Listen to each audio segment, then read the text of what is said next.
My mother informed me that I couldn't bring my adopted son to her place because he wasn't considered genuine family. Presently, she is pleading to see him now that everyone has distanced themselves from her. My wife and I welcomed our son, Ethan, into our family through adoption 2 years ago. He is the absolute joy of my existence. We struggled for years to conceive a child biologically. However, following the trials of infertility procedures and multiple miscarriages, we agreed that adoption was the best course of action for us. Truthfully, I wouldn't alter a single thing about our journey. Ethan seems as though he was destined to be ours.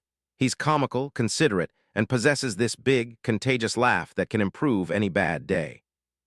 I assumed that my family would adore him as much as we do. I was mistaken. My mom has perpetually held strong opinions. She's the sort of individual who feels the need to offer unasked-for guidance in every scenario, whether it concerns steak preparation or child-rearing techniques. Initially, I believed she simply needed time to become comfortable with Ethan. She uttered a few odd remarks occasionally, such as, "I'm glad you're content, but adoption isn't the right choice for everyone." Or it must feel distinct from having your own biological child. I let it go since I didn't want conflict. I presumed she was getting accustomed to the concept. However, I misjudged the depth of her prejudices. The breaking point arrived a few weeks back, just before Thanksgiving. All my relatives get together at my aunt's house. I was really looking forward to this Thanksgiving because it would be Ethan's inaugural holiday with us since he became our adopted son. I really hoped he would feel completely included, that strong sense of belonging. Out of the blue, though, my mother gave me a call. She began the conversation with, "I need to discuss something with you about Thanksgiving." That opening felt off. Ordinarily, we just show up, overeat, and head home. We never have any talks. After a brief pause, she continued, "I don't believe it's a good idea for Ethan to come this year." Initially, I wondered if she was kidding. I asked her, "What are you even saying? Of course he's coming. He's my son." Her answer just shocked me. "Well, it's just that I feel it might make things a bit uncomfortable for the others. He's not truly family, you know. He isn't blood-related." I sat there, speechless. I found this so difficult to comprehend. Not family. What was that supposed to signify? He's my son. My wife and I went through so much to bring him into our family, and my mom had the nerve to suggest that he doesn't belong because he doesn't have the same genes as us. I was so furious that it was hard to even speak. At last, I managed to say, "Mom, that is the most appalling thing I have ever heard. He's my son. He's your grandson." She became even more insistent. "I'm just trying to be sensible. I think some relatives might feel uneasy. It's a family occasion, and well, he is exactly family, is he?" I was so mad I could feel it. I said, "If Ethan isn't family." "If that's the case, I'm out too. You can celebrate Thanksgiving without me and my family." She tried to walk it back a bit, trying to say she didn't mean it in that way, but it was too late. I slammed the phone down, incredibly angry. My wife saw my expression and asked me what had happened. When I explained, she was incredibly angry too. She suggested we completely stop contact with my mother, but I wasn't sure if that was the best choice. A part of me wanted to call her again to make her understand how mistaken she was. But another side of me didn't even want to bother trying. I ended up calling my sister to tell her what had transpired. She was shocked and said she couldn't believe Mom would say something so terrible. Then she revealed something shocking. "You know, she said something similar to me after you brought Ethan into the family through adoption." She said she wasn't sure she could bond with him because he isn't connected to us biologically. That really hurt me. All this time, I believed my mother just needed time to adapt, but the reality is she never even made an effort. She never considered Ethan her grandson, and it was now obvious she never would. Thanksgiving arrived and then passed. My wife and I stayed home and had a simple, quiet dinner with Ethan. My sister ended up not going to Thanksgiving either, and my brother left early because he and my mother argued about the situation. Apparently, she spent the entire evening griping about how I overreacted and saying I was causing division in the family. After that, I received messages from other family members. Most of them are. Some people have tried to make me feel guilty, but I'm holding firm. One of my aunts actually said something like, "You only get one mom. Don't let this issue harm your relationship." Another cousin suggested I should forgive her, stating she's from a different era and doesn't comprehend the concept of adoption. But here's the reality. I'm not concerned with the generation she's from. There's no justification for making my son feel inferior. He's just 5 years old. He's completely unaware of the situation right now, and I intend to do everything in my ability to keep it that way. However, I can't help but consider the future constantly. What happens when he's older? When he's old enough to see that his grandma doesn't treat him the same as his other cousins? What words will I use with him at that moment? I'm not sure I'll ever be able to pardon my mom for this. She has never expressed any remorse. To be truthful, I doubt she ever will. She believes she's correct, that genetics are the sole determinant of family, but she's mistaken. Family is about love, not bloodlines. Right now, my main priority is Ethan. He deserves to be raised by folks who cherish and accept him for who he is. If my mom can't be one of those individuals, it's her misfortune. In an update the day after Thanksgiving, I received a text from one of my cousins. He basically said, "Hey, I heard you and your mom had a disagreement. What's the deal? She's been spreading some pretty crazy stories." That was the initial warning sign. I hadn't spoken to my mom since the telephone call where she stated, I had no clue what she was telling others because Ethan wasn't really family. I asked my cousin what she'd said, and he took a moment to answer.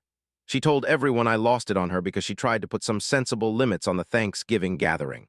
She claimed I overreacted and that I accused her of not caring about Ethan, something she vehemently denied.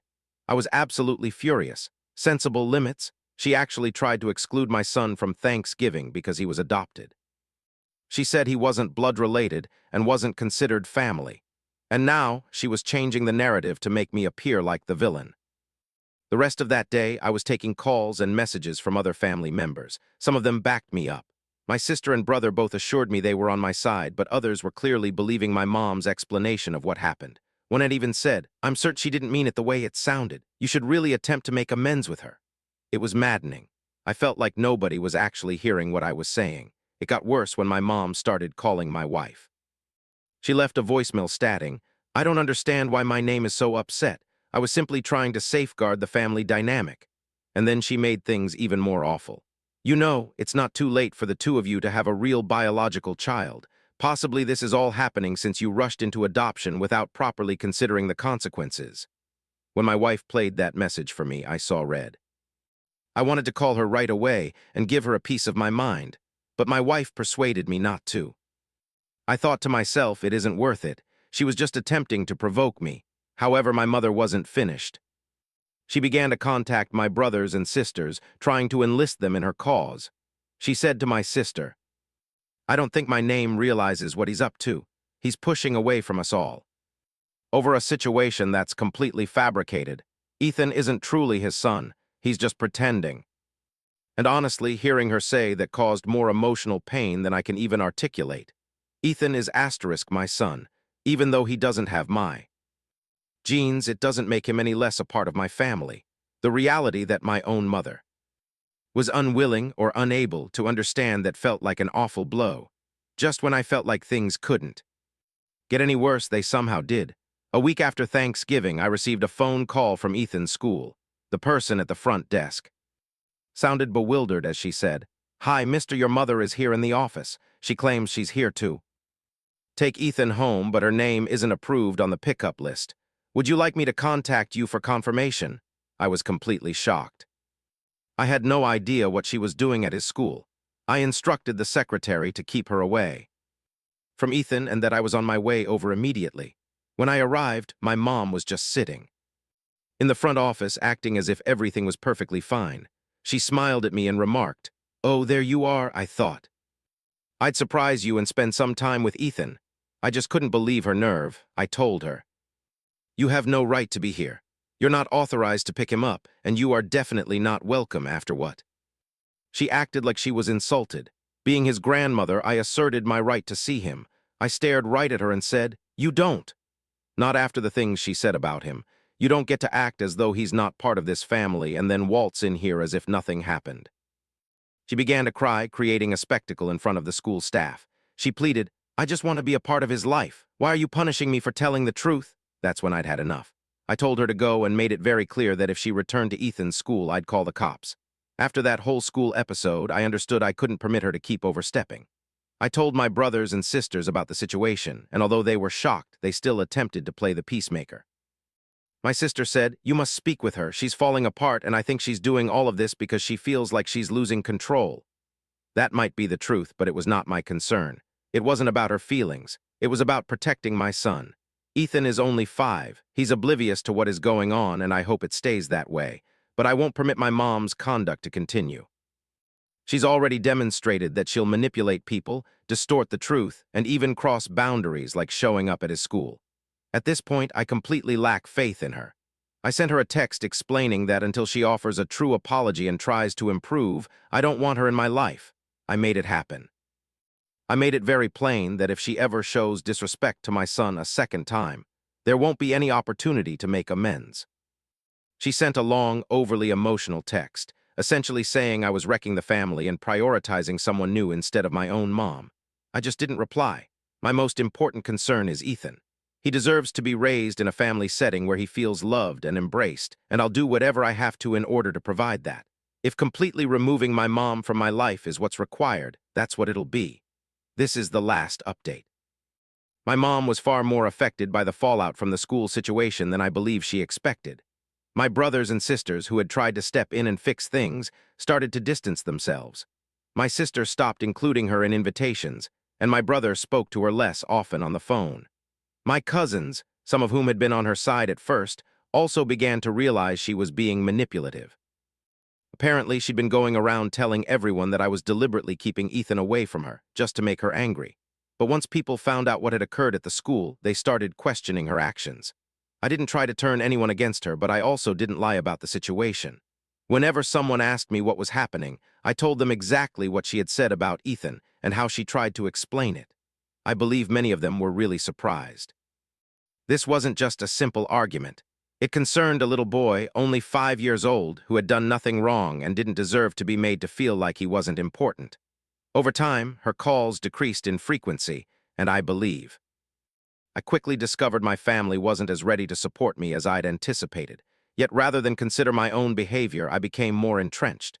She started sending me messages designed to make me feel guilty, saying things like, "I'm your mom. Do you really want to ruin our family over something trivial? And Ethan's just a kid, he won't even recall this. Why are you blowing this out of proportion?" That final comment really infuriated me. Ethan would definitely remember. He might not grasp everything that was happening at the moment, but he's bright. Children understand when they are being left out, and I was not going to allow my mother's unhealthy actions cause him to feel inadequate or unloved. Then, without warning, my mom stopped contacting me completely. For a period, I received no word from her, and I figured maybe she'd finally given up. However, a couple of weeks ago, I got a call from my sister. She informed me that my mom had been acting odd, weeping during their conversations, discussing how she'd lost everything because of me, and even mentioning that she might sell her house and relocate to another state. My sister inquired whether I would consider meeting with her to resolve things. I responded to her with the same thing I've been stating all along. If she apologizes and tries to improve her ways, I'll talk to her, but I won't act like everything is fine just because she's upset. She wronged my son. That's not something I can simply ignore. A few days after that, my mom contacted me at last. She sent me a long email. That message was likely the longest I've ever received from her. In it, she expressed her remorse about the way things had ended up, adding that she never intended to cause Ethan pain. She explained that she wasn't certain how to navigate the adoption process and that it had been difficult for her to adapt. Nevertheless, even while apologizing, she couldn't help but attempt to rationalize her behavior. She stated, "I was simply trying to be candid with you, and I assumed you would value my viewpoint as your mom." It wasn't an apology, it was a justification. She still wouldn't accept accountability for her behavior. She remained unable to acknowledge her mistakes. I didn't reply immediately. I required time to consider everything. My wife and I discussed it, and she raised a valid question. Do I honestly believe she's going to change, or is this simply another manipulative tactic? I didn't know how to answer. Then last week, my mother unexpectedly arrived at our home. It was the initial time I'd seen her in a long time. She was carrying a bag of presents and mentioned she wanted to give them to Ethan for the holidays. She seemed exhausted, her complexion was light, and her eyes were watery as though she had been weeping. Briefly, I almost felt sympathy for her. However, I immediately recalled everything she had said. All her previous actions and all that sympathy transformed into rage. I went outside and shut the door behind me so Ethan wouldn't hear us. I told her, "You can't just show up here like this. You are not welcome until you rectify your mistakes." She began to cry and said, I'm attempting to repair the situation. I hope you won't completely dismiss me." I directly questioned her, "Do you actually get why I'm so angry? Did you get how off-base your comments about Ethan were?" She gazed at me and stated, "I simply wish things could return to normal. I'm sorry if I caused you pain, but I am still your mom. Don't you think that matters?" That was the decisive moment. That was when I understood she wasn't going to change. She wasn't concerned about Ethan or how her words wounded him. All she worried about was herself and presenting herself as the family's leader. I told her, "You aren't just hurting me, you are damaging Ethan. And until you acknowledge that, there isn't any place for you in our lives." She departed, and I haven't had any communication from her since. It's been several days, and frankly, I'm feeling a weird kind of peace. For ages, I had this heavy burden trying to find a solution, trying to safeguard my son while attempting to keep some form of bond with my mom. But now I understand that certain people can't be changed. Certain connections aren't worth preserving, particularly when they jeopardize the well-being of your kid. Ethan is doing amazingly well. He is content, cherished, and has a family who are completely supportive. My wife and I have made it plain to him that he is perfect just as he is, and that is all that is crucial. Regarding my mom, I'm uncertain about what tomorrow holds. Maybe sometime in the future, she will finally grasp the harm she's caused, and truly. I'm going to stop attempting to fix things for now. My efforts are over. My kid comes first, and I need to focus on him entirely. He truly deserves all of my affection and safeguarding.